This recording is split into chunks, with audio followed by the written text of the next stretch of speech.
If you have a console game, say Nintendo, say Xbox, then you can write to them and say to them, look, I'm really concerned about this situation. I want you to only buy conflict-free minerals. Then at some point, we're going to have products that are completely conflict-free. Because I think people really care.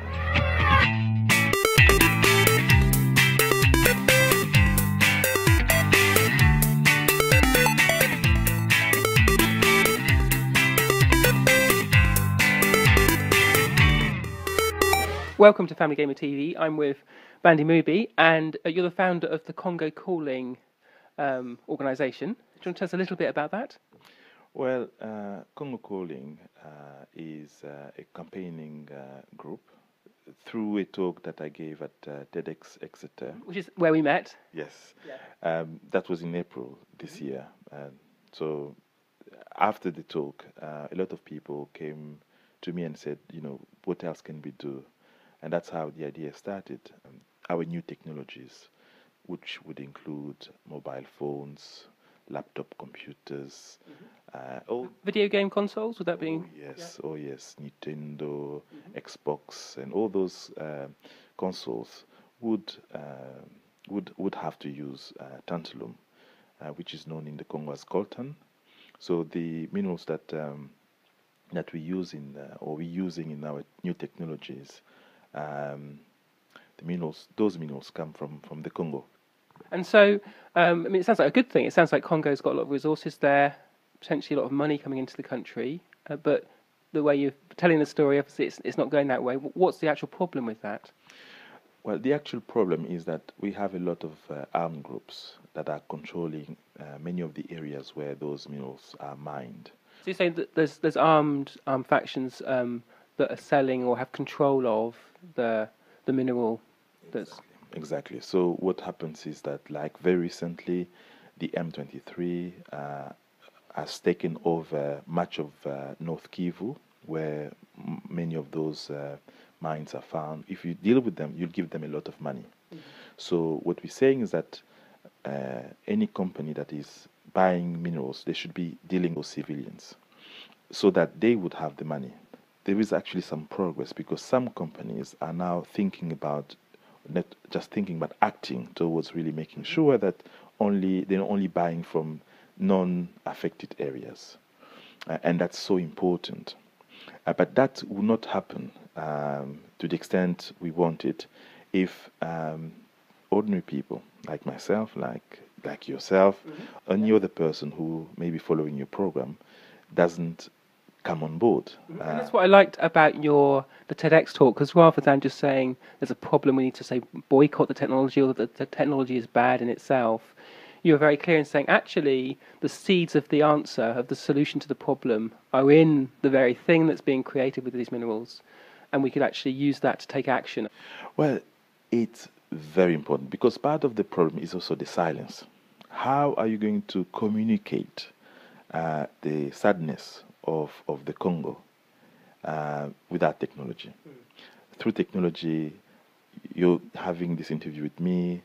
We're using an iPhone to do it, so it's just a nice little irony there. Exactly, very much so, because it's through technology that hopefully your audience will follow this, and through that they may hopefully also take action, and it can easily be done just by writing to your technology company, saying to them, look, where are you getting your minerals from? And in order to actually exert that pressure, you have to realize the power you have as a consumer, because you have the money, you are the one buying it. So if you say, look, I'm going to, if you don't act on this, I'm going to change company, they will listen. Yeah. They will listen. If you have a console game, say Nintendo, say Xbox or whatever it could be, or Wii or whatever, if you have those, then you can write to them and say to them, look, I'm really concerned about this situation. I want you to only buy conflict-free minerals. That's a good point to mention the website. So CongoCalling. CongoCalling.org. And we have a lot of resources there. People can learn a bit more about the situation in the Congo. I think that those armed groups won't have the money to continue their activities. So it feels a little bit like we're at the stage with, say, conflict-free technology, that we were at before there was a fair trademark for coffee, or maybe fair trademark for clothes. It was hard to distinguish, and make that choice as a consumer. I want to go for, say, a fair trade product. And so it seems like it might be a good idea to work towards some sort of conflict-free or fair trademark for technology as well.